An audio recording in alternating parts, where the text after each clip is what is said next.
오늘은 다윗의 그 7번째 제목이 2개 있어요. 나의 계획보다 더 좋은 하나님의 계획, 허락보다 더 좋은 응답.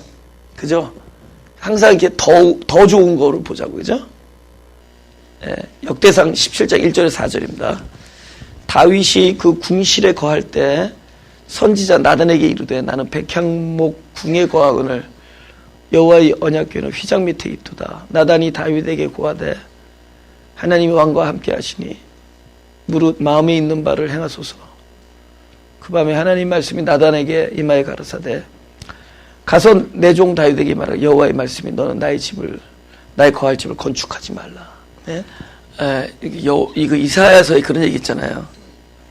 그 다윗이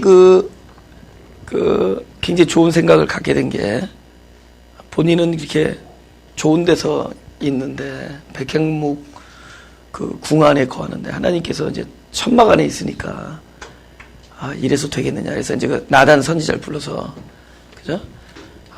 참 나는 이런 데서 사는데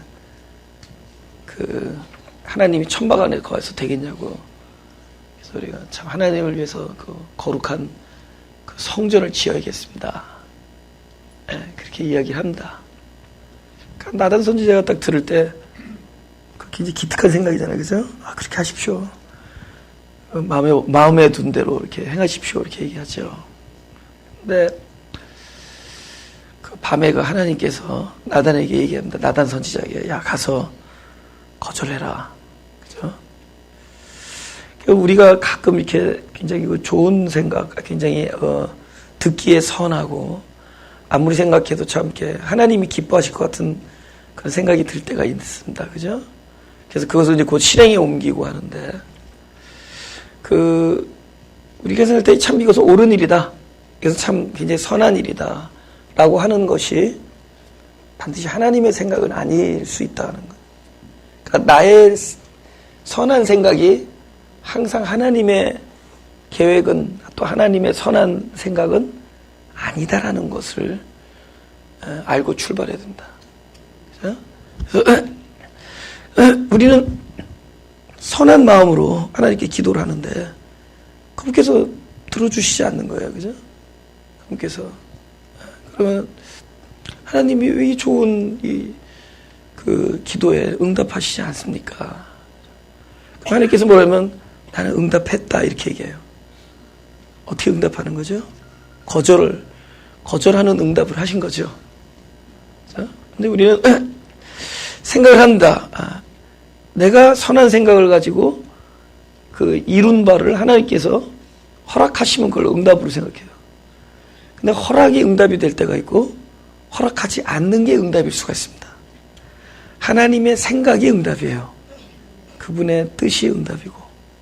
근데 그분의 뜻이 나의 생각과 맞지 않으면 당연히 거절하는 거죠. 그죠? 그러니까 오히려 그 거절되는 것이 나의 응답일 수가 있다. 예. 우리는 자꾸 허락받았다고 그러는데 이 하늘에 속하지 않은 사람들이 막 기도해서 허락을 받습니다. 그죠? 허락을 받을 때가 있어요. 근데 그것을 응답이라고는 이야기하지 말라는 거죠. 그죠? 누굽니까? 이스마엘을 낳은 하갈이 막 지쳐가지고 광야를 사라가 너무 심하게 구박을 하니까 그 집을 떠납니다. 도망가죠. 그래서 광야로 나가서 너무 흐느끼니까 하나님께서 그 고통을 들어주셨어요. 그죠? 그래서 막 이스마엘을 주겠다고 약속을 합니다. 그리고 다시 집으로 들어가라고. 그러니까 그때 자기의 고통의 울음소리를 들어주신 하나님을 보고 너무 감사하니까 나를 감찰하시는 하나님 하면서 막 이렇게 탄성을 지릅니다. Of course 하나님께서 그의 사정을 감찰을 하셨죠. 그죠? 그러나 그것을 응답이라고 얘기하지 않습니다. 그죠? 그냥 나의 사정을 감찰했다. 그것이 응답이냐. 네. 우리가 때로는 우리의 불우한 처지와 우리의 이런 입장과 우리의 어떤 가정 상황과 직장에서의 나의 어떤 승진의 문제와 나의 사업의 문제를 그분에게 이렇게 알려드릴 때가 있습니다. 그분께서 그걸 감찰하셔서 우리의 어떤 원하는 바를 들어주실 때가 있죠. 그럼 우리가 원하는 바를 들어주신다고 그게 응답이냐? 그렇지 않을 수가 있다는 거죠. 응답은 하나님의 뜻이 우리에게 상달되는 게 응답입니다. 그래서 때로는 우리에게 무엇이 선한 것인가를 내가 모르는 선함을 하나님이 알고 계시기 때문에 그 선한 대로 일하는 것이 하나님께서 일하시는 것이 나의 생각과 맞지 않고 실제로 내가 불편하게 될 때가 있다는 거죠. 그죠? 고통스럽고. 그래서 왜 하나님께서는 나의 기도를 들어주시지 않는가? 하나님은 왜 왜 응답하시지 않는가? 하지만은 그분은 허락하지 않음으로 응답하시는 거예요. 그죠? 그래서 허락하시지 않음으로 응답하심으로 당신의 선한 뜻을 이루시는 거다. 그죠? 할렐루야? 예. 네. 그러니까 다윗에게 그 좋은 생각이었지만은 그것이 하나님에게 있어서 최선의 생각은 아니었기 때문입니다. 하나님은 다윗을 통해서는 나라를 짓게 만들고 나라를 위하여 대적과 싸우게 만드셨어요. 그리고 하나님께서는 다윗의 아들을 통하여 집을 짓는 계획을 세우셨습니다. 그래서 하나님이 세우신 계획이 가장 선한 것이기 때문에 다윗은 나라를 위해서 싸웠고 나라를 위해서 대적과 용감히 대적을 무찌르었고 하나님의 명령대로 순종했지만 그 마음 안에는 또 집을 짓고자 하는 마음이 있었던 거예요. 그러나 그것은 하나님의 생각이 아니기 때문에 다윗의 생각을 거절하는 것이 오히려 다윗에게는 응답이 될 수가 있었다는 겁니다.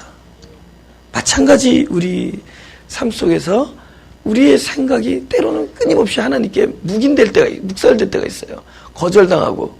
근데 그분은 응답하시지 않는 게 아닙니다. 응답하시는 거예요. 하갈은 그의 처지를 감찰하셨지만은 하갈은 하늘에 속한 자로서 하나님의 응답을 받은 게 아니라 그냥 땅에 속한 자로서 하나님의 그냥 허락을 받은 거고 그분이 고통을 들어주신 거예요. 근데 그 들어주신 걸 기화로 그것을 하나님께서 응답하셨다라고 이야기하는 것은 어불성설인 겁니다. 하나님의 뜻이 이루어지는 게 응답이에요. 지금도 우리 안에는 너무나 많은 응답들이 우리와 함께 있습니다. 우리가 그것을 응답이라고 여기지 않기 때문인 거죠. 그렇죠? 하나님의 뜻은 계속 이루어지고 있어요. 근데 내가 어느 날 갑자기 생각해 보니까 내가 앞으로 살아갈 날이 내가 살아온 날보다 적은데, 그죠? 근데 이제 내가 이렇게 생각을 해보니까 하나님의 흔적만 남는 거야. 그분의 뜻만 이루어졌어요. 때로는 내 뜻이 무산되고 좌절될 때, 내 뜻이 무산된 게 실패한 거냐? 아니, 하나님은 계속 성공해 나가요. 나의 실패가 하나님의 실패를 얘기하지 않습니다. 나는 실패하고 있어도 하나님의 뜻은 계속 성공되어지고 나가요. 나의 생각이 하나님의 생각이 아닐 수가 있고, 나의 생각이 하나님의 생각일지라도 지금은 아닐 수가 있다. 또 나의 생각이 지금의 하나님의 생각일지라도 그것이 나를 통해서 이루어지지 않고 다른 사람을 통해서 이루어질 수 있다. 하나님의 생각만 성공하게 돼 있다. 남는 건 그분의 흔적만 남게 돼 있습니다. 할렐루야. 이제 그런 다윗에게, 그죠? 그런 다윗에게 일단은 거절하는 거잖아요. 사람이 언제 상처가 되냐면은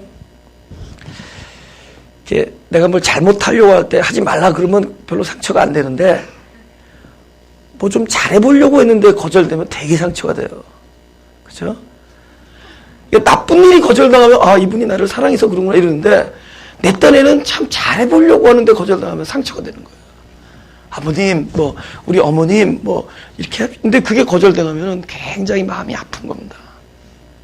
더군다나 우리가 하나님을 향해서, 하나님을 위해서 내가 무엇인가를 생각을 했는데 그것이 거절될 때 우리가 굉장히 마음에 상처가 돼요. 얼마나 마음이 아플까. 그러니까 하나님께서도 사람의 마음을 감찰하고 통찰하시는 하나님께서 일단은 거절을 하지만 연하여 이렇게 얘기해라 그러면서 어떤 이야기를 나단에게 들려줘요.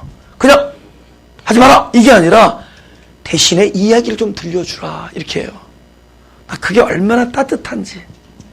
하나님께서 다윗의 그 요구를 거절하지만 금방 연하여 이렇게 좀 이야기하라. 근데 그 말이 얼마나 따뜻한지 몰라요. 한번 들어보죠. 17장 7절 8절. 연하여 내 종 다윗에게 이처럼 말하라. 만군의 여호와께서 이처럼 말씀하시기를 내가 너를 목장 곧 양을 따르는 데서 취하여 내 백성 이스라엘의 주권자를 삼고 내가 어디를 가든지 내가 너와 함께 있어 내 모든 대적을 네 앞에서 멸하였은즉 세상에서 존귀한 자의 이름 같은 이름을 네게 만들어 주리라. 그러니까 무슨 말씀하시냐면은 지금은 거절하지만 여태까지 하나님께서 너에게 어떻게 베풀었는지를 기억나게 하는 거예요.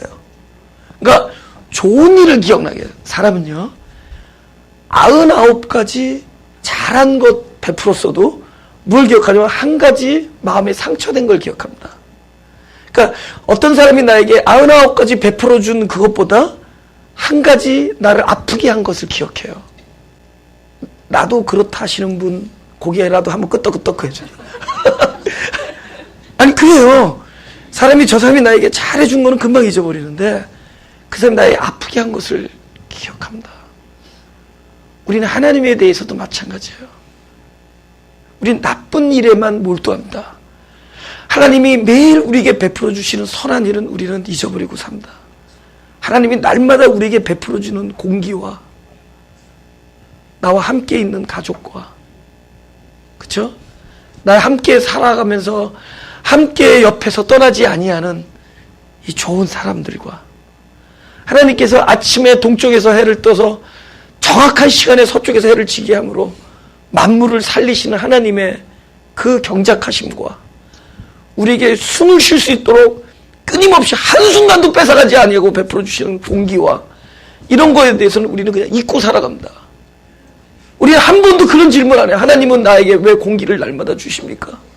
하나님은 왜 서쪽에서 뜨게 하지 아니하시고 동쪽에서 뜨게 하심으로 내가 이 천재지변이 안 일어나고 이렇게 날 주일마다 예배를 드릴 수 있게 해주셨습니까? 우리는 그런 것은 질문을 안 해요. 우리는 하나님은 어찌하여 우리 집에는 이런 일이 생기고 어찌하여는 내가 교통사고를 당하고 갑자기 나에게 들이닥친 이 병은 무엇이고 우리는 그것은 질문하지만 하나님이 나에게 베풀어줬던 좋은 것은 다 잊어버리고 삽니다. 우리는 사람들에게도 마찬가지라는 거죠. 우리는 나쁜 일은 기억하는데 좋은 것은 잊어버리죠. 하나님은 끊임없이 하나님이 우리에게 베풀어 줬고 하나님이 우리에게 좋았던 것 주셨던 것들을 기억하게 하시는 거예요. 그것이 가장 좋은 치유다라는 거죠. 나쁜 일을 잊어버리게 해서 치유되는 게 아니라 좋은 것을 생각나게 함으로 치유가 되는 거예요. 여러분 잊어버리려고 하면은 기억이 덜하는 거 알죠? 잊어버리려고 하면은 우리가 자꾸 잊으려고 그러면 기억이 되는 거예요. 그죠? 반대로 기억하려 하면 잊으려고 하면 된다. 자꾸 잊으려고 하면 기억이 되는 거니까. 그죠? 예. 아무튼 그렇다는 거죠. 예. 그러니까 우리는 나쁜 일만 기억합니다. 하나님께서 얘기를 하는 거예요. 야, 내가 너를 목동이었을 때 너를 취해서 왕으로 삼았다. 목동이었을 때 내가 어디를 가든지 내가 너와 함께 있었다. 그러니까 좋았던 것을 기억하게 하는 겁니다. 그렇죠? 그런 방식으로 하나님께서 우리에게 일하신다는 거죠. 출애굽기 19장 3절에서 4절. 모세가 하나님 앞에 올라가니 여호와께서 산에서 그를 불러가라사대 너는 이같이 야곱 족속에서 이르고 이스라엘 자손에게 구하라. 나의 애굽 사람에게 어떻게 행하였음과 내가 어떻게 독수리 날개로 너희를 업어 내게로 인도했음을 너희가 보았느니라. 그래서 그분께서는 그 백성에게도 그분이 하셨던 일을 기억나도록 얘기하는 겁니다. 그죠? 그죠? 내가 너에게 어떻게 베풀었는가. 그러니까 그분은 끊임없이 인류에게 하시는 일이 뭐냐면 하나님이 내가 너를 사랑한다라는 걸 알기를 원하세요. 그렇죠? 그러면 끝까지 그 인식하게 만드는 일을 중지하지 않습니다. 부모가 그 자식한테 그냥 자식이 몰라주던 내가 사랑하면 된다 이러진 않잖아요. 그죠? 보세요. 내가 내 자식을 사랑해요. 사랑하니까 내가 너를 얼마나 귀하게 여기는지를 자식이 알기를 원해. 제일 마음이 아플 때 그러잖아요. 내가 너를 사랑하는데 자식은 그걸 몰라주는 거예요. 그때 얼마나 마음이 아파요. 그죠? 그럼 어떤 노력을 중지 않느냐? 아니야, 그건 틀린 생각이야. 난 너를 진짜 존귀하게, 네가 그렇게 받아들이고 있지만 사실은 내가 너를 사랑한단다. 이게 부모의 사랑이잖아요. 그죠? 끊임없이 그분은 그렇게 인식을 시키는 거잖아요. 내가 너를 사랑하고 있다라는 거야. 그게 안 되면 안 될수록 우리가 마음이 아픈 거죠. 부모로서. 그것은 나를 몰라줘서 아픈 게 아니라 사랑하기 때문에 아픈 겁니다. 사랑하니까 내가 너를 사랑하는 것을 알기를 원하는 거예요. 네가 사랑받는 존재라는 것을. 하나님께서 우리를 사랑하니까 내가 하나님께 사랑받는 존재라는 걸 알기를 원하는 거예요. 안 그러면 하나님도 지금 상처 입고 계신다고 나한테 전화하셨어요. 상처를 입고 계세요. 몰라주는데. 우리가 자식한테 상처 되잖아요. 그죠? 그게 몰라주니까. 그래서 끊임없이 우리가 그거 중단하지 않잖아요. 사실은 내 뜻은 그게 아니라 나는 너를 사랑하기 때문에 그렇다. 난 너를 사랑한다. 너는 나에게 사랑받는 존재다. 그래서 끊임없이 오케이, 네가 알든 말든 아론케다. 난 널 사랑하면 그 말이다. 그렇지 않잖아요. 말은 그렇게 하지만 사실은 안 그렇잖아요. 그래도 자녀가 표현을 안 하더라도 그것을 안다는 것을 내가 깨달았을 때, 그래도 저놈이 내가 사랑하는 걸 아는구나 할 때 그 부모가 얼마나 마음에 그 기쁨이 와요. 그렇죠? 마태복음 10장 34절. 다 같이 시작. 내가 세상에 화평을 주러 온 줄로 생각지 말라. 화평이 아니요 검을 주러 왔노라. 너무 끔찍하게 말씀하세요. 그죠? 네. 여기서 화평을 안 주러 온 게 아니라 사실 화평을 주러 오셨는데 우리가 생각할 때 이게 화평이라고 여기는 그 화평, 너희가 기대하는 화평을 주러 온 게 아니라 하나님이 주시고자 하는 화평을 주시러 온 거예요. 그러니까 우리가 기대하는 화평을 주러 온 것이 아니라 하나님이 생각할 때 이것이 진짜 우리에게 화평이다라는 그 평화를 주시기 위해서, 그러니까 검이 등장되는 것이라는 거죠. 사실 말씀을 주시면 말씀은 검이 돼서 우리의 영과 혼과 골수를 쪼갭니다. 그렇죠? 우리에게 검을 준 이유는 검을 줘서 파멸시키려는 게 아니라 검으로 인해서 우리에게 진정한 화평이 주어지기 때문이에요. 그러니까 우리는 허락받으면 된다고 생각하는. No! 하나님은 응답하시기 위하여 우리에게 허락을 하시지 않는 겁니다. 우리에게 허락을 내려주시지 않는 거라는 거죠. 왜? 나중에 열매로 알게 됐습니다.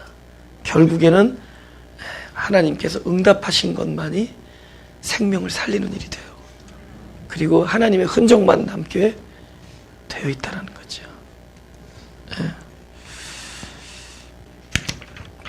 역대상 17절에서 17장 10절입니다. 전에 내가 사사를 명하여 내 백성 이스라엘을 다스리던 때와 같지 않게 하고 또 모든 대적으로 네게 복종하게 하리라. 지금 다윗에게 굉장히 좋은 이야기들을 계속합니다. 그래서 또 내게 이르노니, 다 같이 시작. 여호와가 너를 위하여 집을 세울지라. 여기서 딱 느끼는 거 있어요? 다윗이 하려는 일은 뭐예요? 다윗이 하나님을 위하여 집을 짓는 거죠. 하나님은 뭐라 그러세요? 내가 너를 위하여 집을 세운다. 그 집은 내가 세우는 게 아니라 하나님께서 세우는 겁니다. 그래서 전에 그랬잖아요. 아브라함이 약속을 받고 멀리 계속 이주하다가 보니까 딱 어느 지점에 가니까 동편은 베델이요, 서편은, 동서편은 나 자세히 모릅니다. 아무튼 한쪽은 베델이고 한쪽은 아이다 중간에 딱 섰어요. 근데 그 이름이 참 재밌어요. 베델은 무슨 뜻이냐면 하나님의 집이에요. 아이는 집이 무너진 뜻입니다. 폐허란 뜻이에요. 그러니까 폐허와 하나님 집 딱 중간에 서서 거기서 단을 쌓습니다. 그죠? 그 지점은 뭐냐? 그가 단을 쌓는 그 지점은 뭐냐? 자기가 하나님을 위하여 세웠다고 여겼던 그 집이 무너지고 그곳에부터 하나님께서 집을 직접 세우는 장소가 돼요. 그러니까 우리가 단을 쌓는 건 뭐냐? 나의 세운 집이 무너질 때, 내가 여태까지 이룩했던 모든 것들이 좌절될 때, 그때 우리는 여호와 이름을 부르는 겁니다. 그때부터 여호와께서 우리를 위하여 집을 세우는. 할렐루야. 근데 참 재밌는 거는, 집을 하나님이 세운다고 하지만 하나님이 집을 세우는 게 출발이 어디서부터냐? 내가 세운 집을 허물으면서부터 시작돼요. 그러니까 그냥 아무것도 없는 곳에서 하나님께서 집을 짓는 거가 아니라는 거예요. 되게 중요한 얘기예요. 그 갈라디아서에 그렇게 얘기해요. 5장 13절에 그 바울이 그런 얘기합니다. 갈라디아서 5장 13절에 이렇게 얘기해요. 형제들아, 너희가 자유를 위하여 부르심을 입었으나 그러나 그 자유로 육체의 기회를 삼지 말고 오직 사랑으로 서로 종노릇하라. 그런 이야기 있습니다. 근데 우리가 그 진정한 자유가, 이 말 뜻은 진정한 진리 안에서의 자유가 들어오면은 종노릇하는 걸 섬긴다는 거예요. 그러니까 예를 들면 내가 자유하다고 섬기지 아니하고 막 무례히 행하는 건 자유가 아니라는 거죠. 난 너 싫어, 이런 얘기를 할 수 있겠어요? 과연 진정으로 자유한 사람이, 전에는 뭐 종교적으로 뭐 율법적으로 이렇게 눌려서 그나마 그걸 안 했는데 자유라는 걸 잘못 알아들어서 뭐 대놓고 난 너 싫어 이러면은 내가 표현하는 그 자유가 그 사람 나의 자유로 인해서 상대방은 너무나 많은 큰 상처를 입을 수가 있다는 거죠. 그죠? 이거는 종노릇하는 게 아니잖아요. 서로 섬기는 일이 안 되잖아요. 사랑의 열매가 안 맺잖아요. 근데 진정한 자유가 들어오면은 서로 사랑하고 서로 섬기는 일이 이루어진다, 이렇게 얘기합니다. 근데 그 자유가 잘못되어지면은 자기 육체의 기회를 삼는다. 하고 싶은 대로 하는 게 자유라고 생각합니다. 근데 그게 어디서 비롯되느냐? 제가 끊임없이 율법으로부터의 탈출 얘기합니다. 율법에 대한 죽음. 근데 우리가 율법을 죽이는 게 아니거든요. 율법에 대하여 내가 죽는 문제예요. 우리가 율법으로 말미암아 율법에 대하여 내가 죽었나니 이는 하나님 향하여 살게 하려 함이니라. 그러니까 우리가 율법을 무시하고 율법을 건너뛰고 율법을 아주 뭐 완전히 대적한다든가 그걸 누른다든가 율법을 죽이는 문제가 아니라, 율법은 율법 자체는 하나님의 거룩한 성품이에요. 율법 자체는 하나님입니다. 이 세상에 이렇게 거룩한 성품이 어디 있냐고요. 그죠? 오리를 가자면 십리를 간다. 그죠? 오른방울 내주고 왼방울, 이건 진짜 주님께서 오신 완전한 율법을 얘기합니다. 이건 하나님의 완전한 그리스도의 거룩한 성품이에요. 어떻게 그걸 무시하는 게 아닙니다. 그걸 건너뛰라는 게 아니에요. 근데 그 율법의 거침이 없이 건너뛰어서 그냥 자유만 이야기하니까 육체의 기회를 삼아버리는 거죠. 그 하나님께서 왜 우리에게 율법을 주셨느냐? 이런 거치는 거예요. 율법을 거치는 동안에 어떤 일이 일어나야 되느냐? 우리가 하나님의 거룩한 성품 앞에서 죽임을 당하는 겁니다. 그것을 거치는 동안에 우리가 나는 사망이구나를 깨닫게 해주는 거예요. 그걸 건너뛰면은 율법에 대한 죽음 없이 그냥 복음 그러면서 막 사는 겁니다. 아시겠어요? 서로 종노릇하라. 서로 보는 거예요. 서로. 그죠? 서로. 내가 이럴 때 상대방은 어떨까? 관용하고 이해해주고, 그 입장에선, 우리 아내들 늘 이해. 사람을 DNA로 이해하면 다 이해가 된다 그래요. 저 사람 왜 저럴까? 그분의 부모님이 아마 그랬을 거야. 이러면 돼요. 다 이해가 되는 거예요. 예? 그리고 나는 어떻고 이러면 돼요. 예. 서로예요, 서로. 서로 섬기고 서로 이해하고. 근데 그게 뭐냐? 이게 율법의 거침이 없이 그냥 건너뛰는 거예요. 그러니까 자유가 우리 육체에게 기회를 삼는 겁니다. 우리가 세운 집이 하나님의 손으로 무너지는 일들이 생기는데 그 일이 완성되어지는 거예요. 도대체 지금 세운다는 게 뭐냐? 그럼 율법을 지켜나가라, 그 뜻인가요? 아니라고 맨날 얘기하면서 내가 아니라고 얘기는 하잖아요. 그죠? 율법을 우리에게 지킬 방도가 없다고 얘기하잖아요. 그렇다고 무시하라는 거냐는 거죠. 그래서 어떤 한 사람이 이 문제 앞에서 바로 이 글을 쓰신 분이 바로 율법과 복음이라는 그 대전제 앞에서 본인이 어떻게 고투로 했는지를 한번 보자는 겁니다. 로마서 7장 15절과 19절을 보면은 제가 읽겠습니다.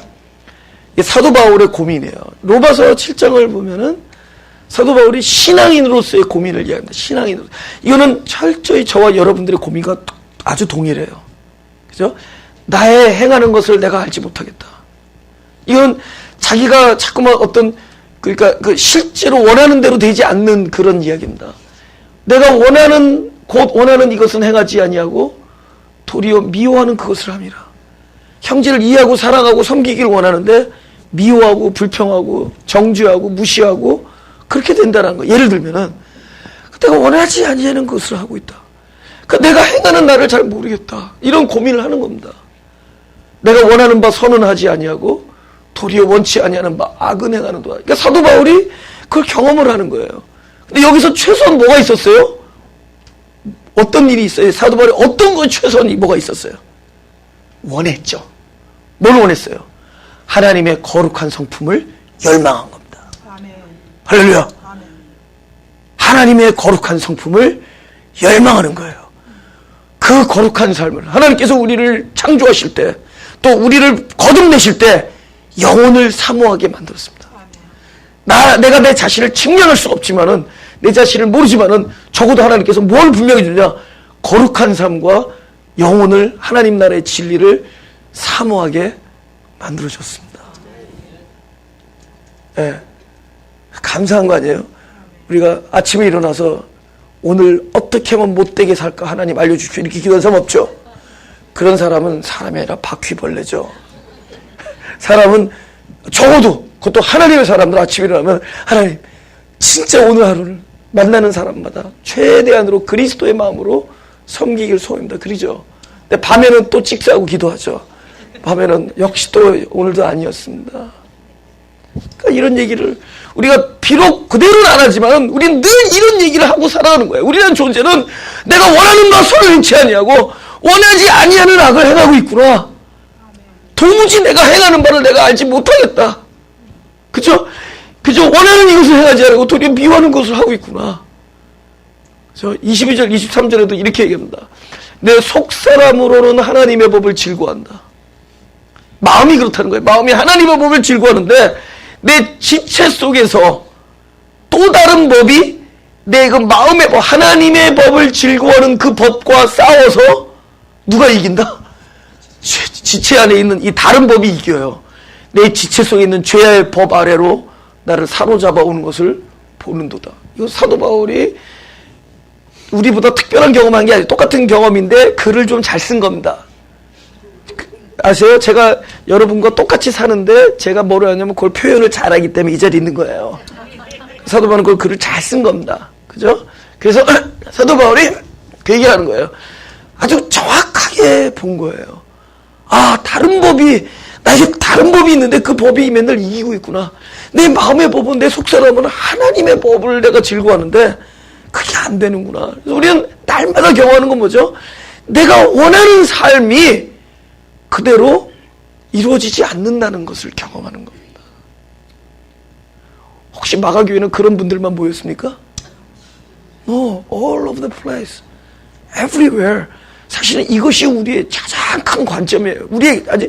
우리의 가장 날마다 우리가 지금 경험하고 있는 문제는 바로 이 얘기예요. 그렇잖아요. 그러니까 사실은 이걸 경험하는 사람에게 한 번 더 무거운 짐을 줄 수는 없습니다.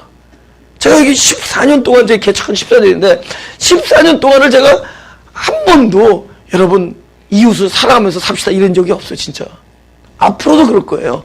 여러분 이웃을 내 몸같이 여깁시다 이래본 적 없어요. 나는 알기 때문에, 이것이 그래봤자 또 다른 무거운 짐이라는 것을 알기 때문이에요. 여러분 자기 자신을 낮추고 자기 자신을 더 다른 사람을 더 존귀하게 여깁시다. 예, 여기 있는 분 다 그러기를 소원하죠.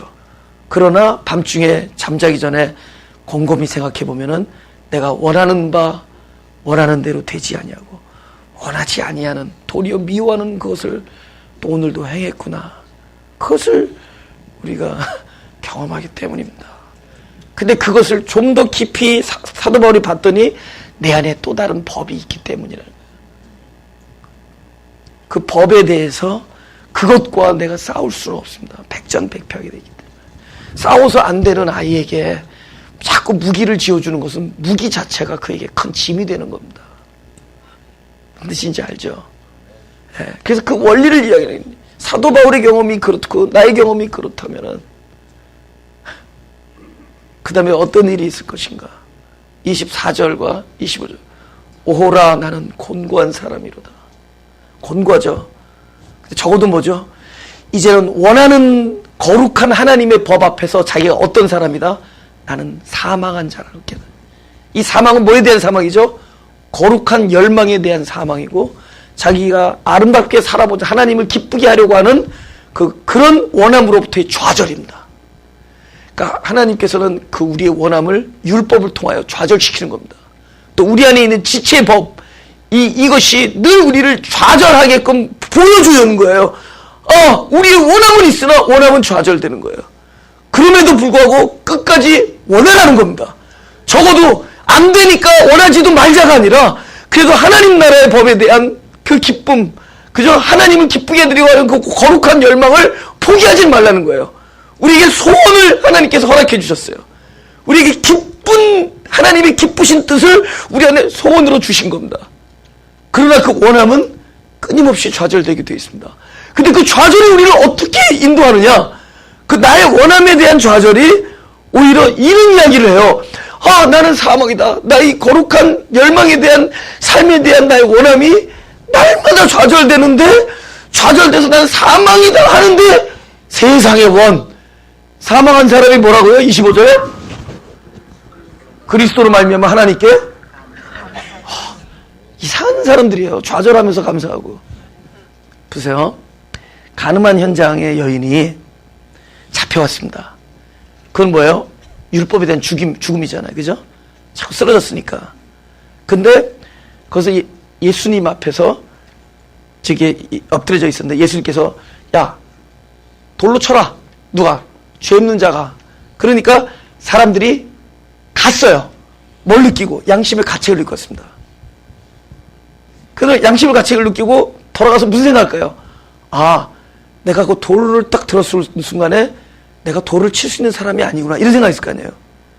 그러면 어떤 사람이 되려고 가요?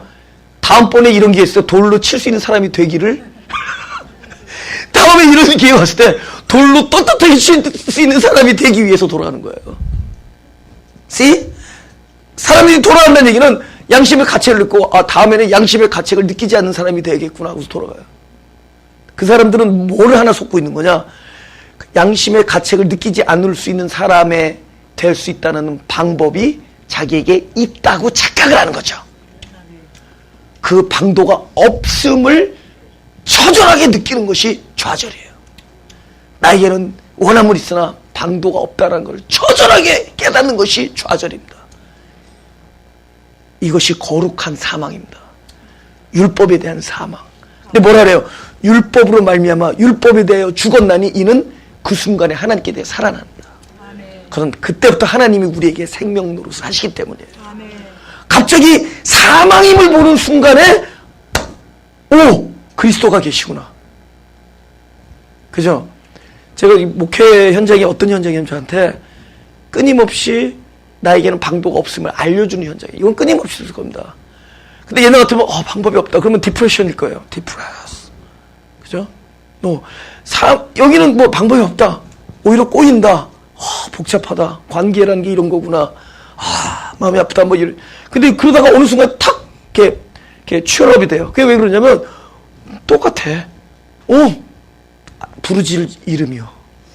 내가 부르짖을 이름이 있어요. 그러잖아요. 인내하신 구세주요.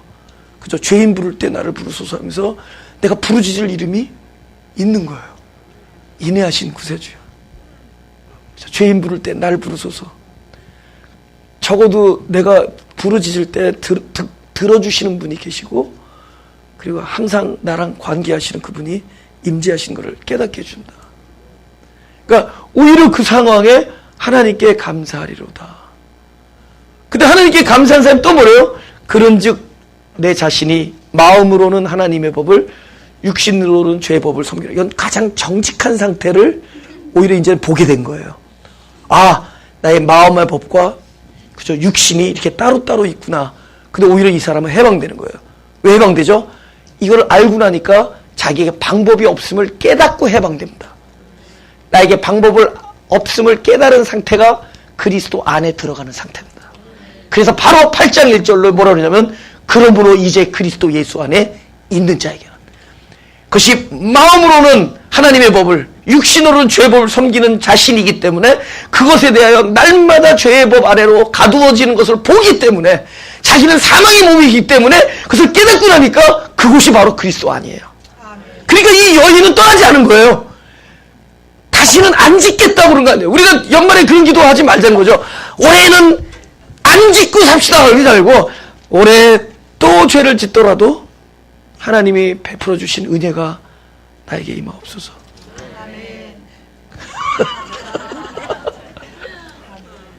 나 굉장히 정직한 설교자예요.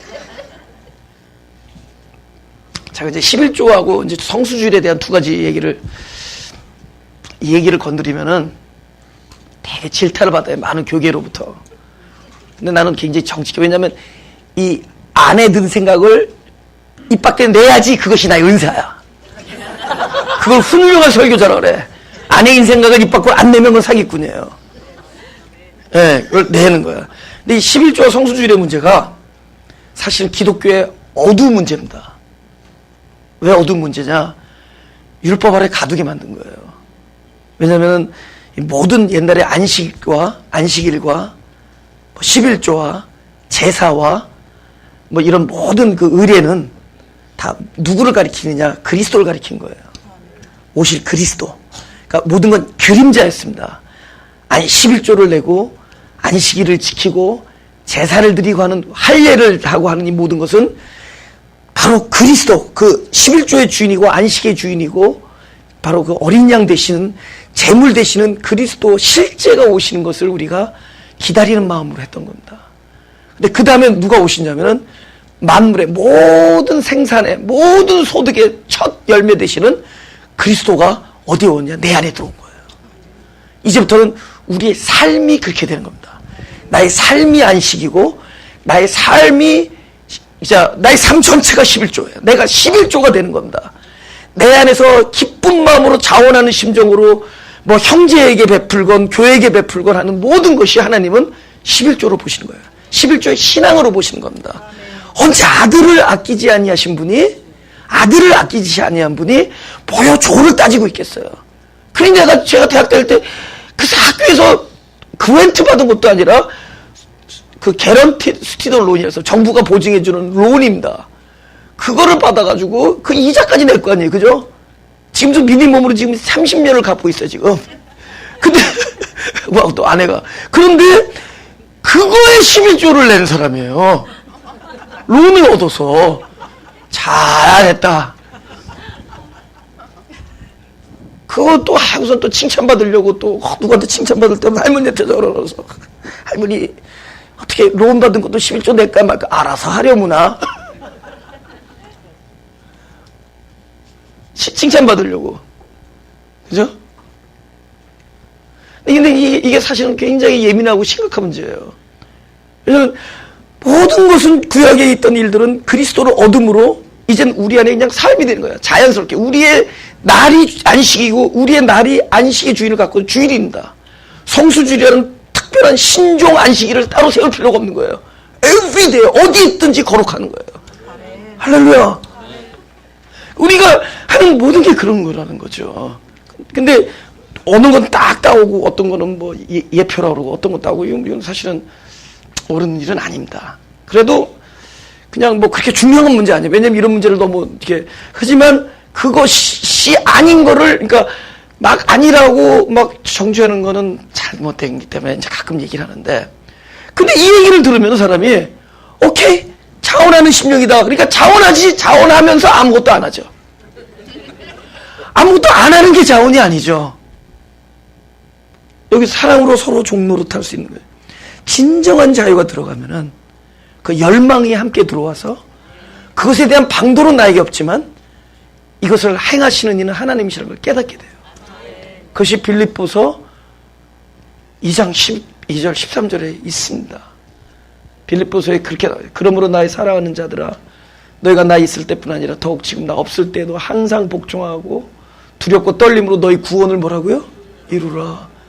그렇죠? 무슨 구원을 우리가 어떻게 구원을 이룰 수 있겠어? 근데 사실 이건 누리라는 뜻인데 우리가 그 구원을 사실 어떻게 해요? 거기에 대한 우리 방법이 없잖아요. 근데 그 다음 절이 중요해요. 그것을 행하시는 이는 하나님이시니. 근데 우리가 하나님이 행하시니까 나는 아무것도 안 하자 그게 아니라 결국 우리 안에 거룩한 소원으로 열망으로 출발하는 거예요. 방도가 없으면 열망으로 출발해 봐서야 아는 거예요. 좌절해봐야 하는 겁니다. 자기의 기쁘신 뜻을 위하여 너희로 소원을 두고 행하게 하시는.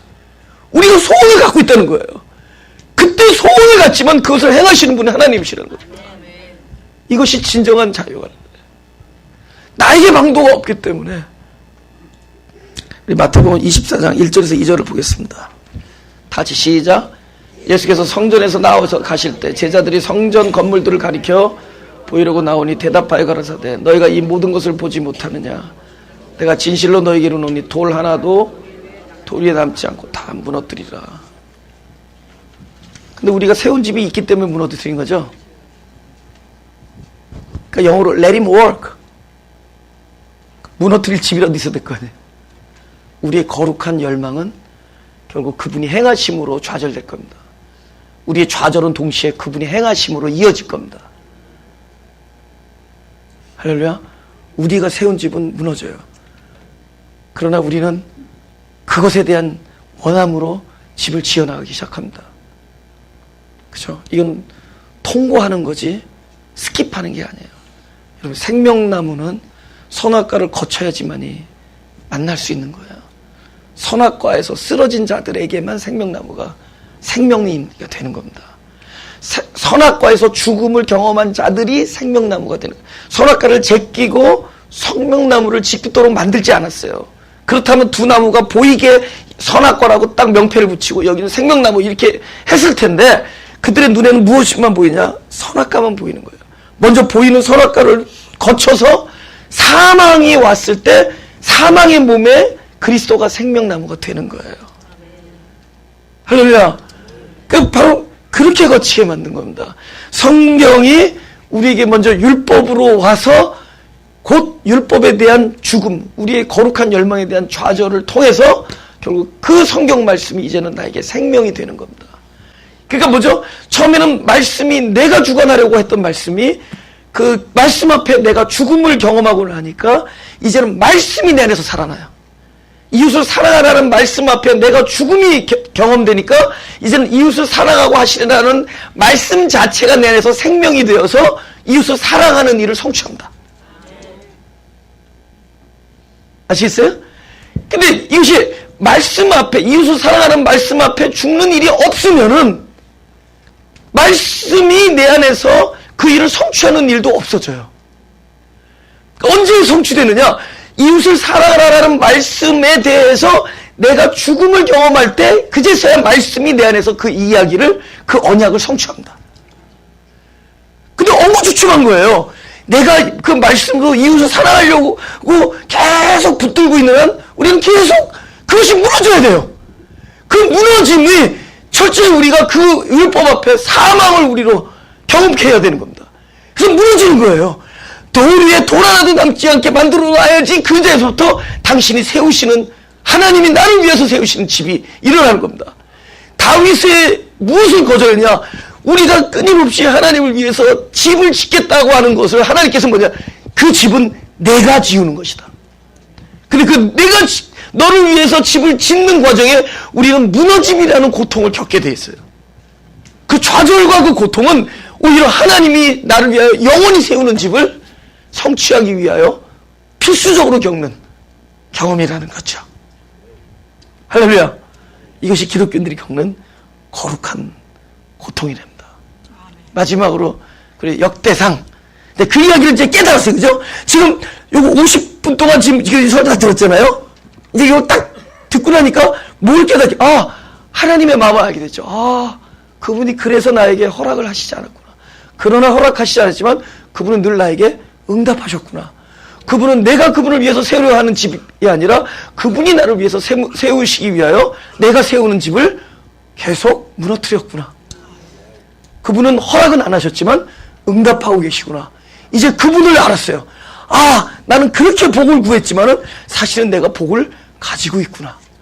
나는 그분의 임재를 불러댔지만 사실은 보이지 않았지만 그분은 임재하고 계시구나. 그게 다윗도 깨달았고 여기 계신 여러분과 저도 깨달았어요. 깨달고 보니까 어떻게 나의 하나님이여, 주께서 이 마음이 가난한 사람들을 위하여 집을 세우실 것을 이미 듣게 하셨으므로 이제 이 사람들이 주 앞에서 이 기도로 구할 마음이 생겼나이다. 뭘 구하는가 보죠? 다 같이 시작. 여호와여, 오직 주는 하나님이시라. 주께서 이 좋은 것으로 주의 종에게 허락하시고 이제 주께서 종의 집에 복을 주사 주 앞에 영원히 두시기를 기뻐하시나이다. 여호와여, 주께서 복을 주셨사오니 복을 영원히 누리리다. 지금 기도가 거절된 사람이 이제 뭐라래요? 이 복을 주셨사오니 이 복을 누리게 하십시오. 나에게 구원을 이루라. 그거는 가지고 있는 구원을 경험하라고 주신 말씀입니다. 가지고 있는 구원을 누리라는 겁니다. 그죠? 사실 말씀 몇 개 하는데 사실 다윗을 통해서 그 집을 짓지 않았습니다. 하나님께서는 솔로몬을 통해서 지었어요. 그러나 하나님께서 하시고자 한 말씀은 네 아들이 지은 집이 아니라 네 아들을 통해서 내가 너희를 위하여 지은 집이다, 이렇게 얘기하는 거예요. 그러니까 우리의 기도가 하나님께서 때로는 허락을 안 하실 때가 많습니다. 그러나 하나님은 항상 최선의 것으로 응답해 주실 거예요. 그리고 우리의 하나님께 구한 그 복이 좌절되는 것이 참된 하나님의 선한 뜻을 좌절시키는 게 아니라 하나님의 최선의 것을 하나님의 더 좋은 계획으로 우리를 인도하게 해줄 겁니다. 다윗은 좋은 계획을 가지고 있었지만 하나님은 더 좋은 계획을 가지고 있어요. 우리는 선한 생각을 가지고 있지만 하나님은 궁극적으로 선한 생각을 가지고 있어요. 그래서 때로는 나의 선한 생각이 하나님의 궁극적인 선한 생각 때문에 좌절되고 거절당할 겁니다. 그러나 이것은 우리를 더 좋은 하나님의 계획으로 인도할 거예요. 그리고 우리의 시츄에이션, 우리의 상황을 무엇으로 보느냐? 하나님의 더 좋은 계획 속으로 우리가 빨려 들어간다는 관점으로 볼 때 우리는 이런 기도를 할 거라는 거죠. 하나님이 이미 주의 종에게 주께서 이미 복을 주셨사오니 나로 영원히 이 복을 누리게 하여 주옵소서. 당신의 뜻을 깨닫게 하여 주옵소서. 당신의 마음을 알게 하여 주옵소서. 나는 이제부터 이렇게 기도할 마음이 생겼나이다. 주께서 가장 좋은 것으로 종에게 허락하셨사오니 이 허락하신 복을 누리게 하여 주시되 영원히 누리게 하여 주옵소서. 할렐루야.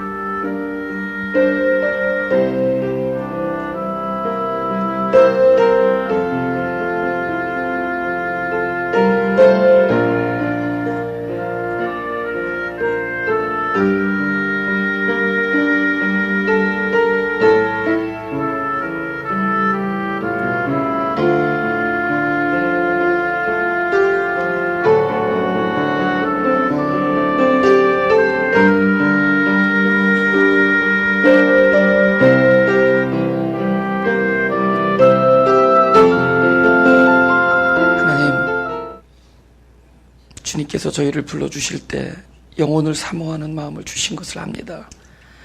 그래서 아침에 눈을 뜨면은 그리스도가 이 땅에서 사는 것처럼 우리도 그렇게 사랑하면서 섬기면서 또 용서하고 이해하면서 이렇게 행복하고 서로 사랑하면서 살기를 참 소원하면서 시작을 하지만 밤에 잠자리 들 때 오늘 하루를 다시 돌이켜보면은 우리가 원하는 대로 살지 아니하고 도리어 원하지 아니하는, 우리가 미워하는 그런 악한 일들만 행한 것들이 기억이 납니다.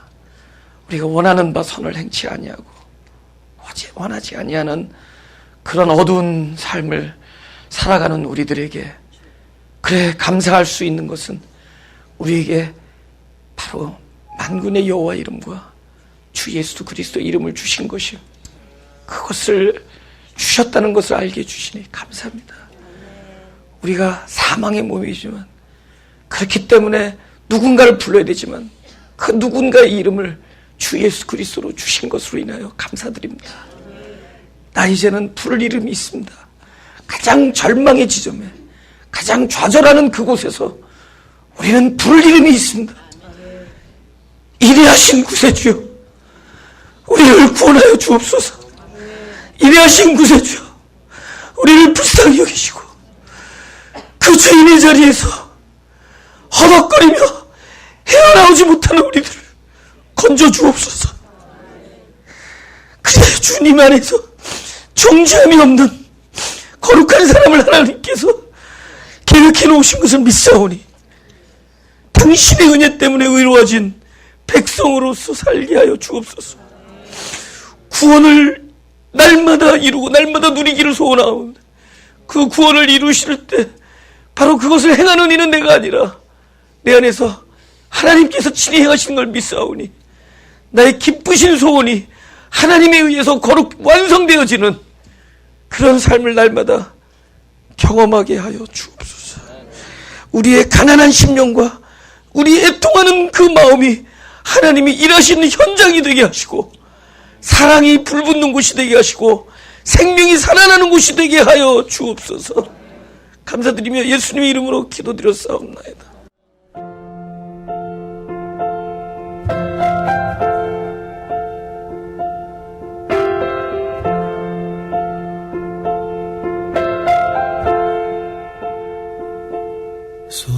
속죄하신 구세주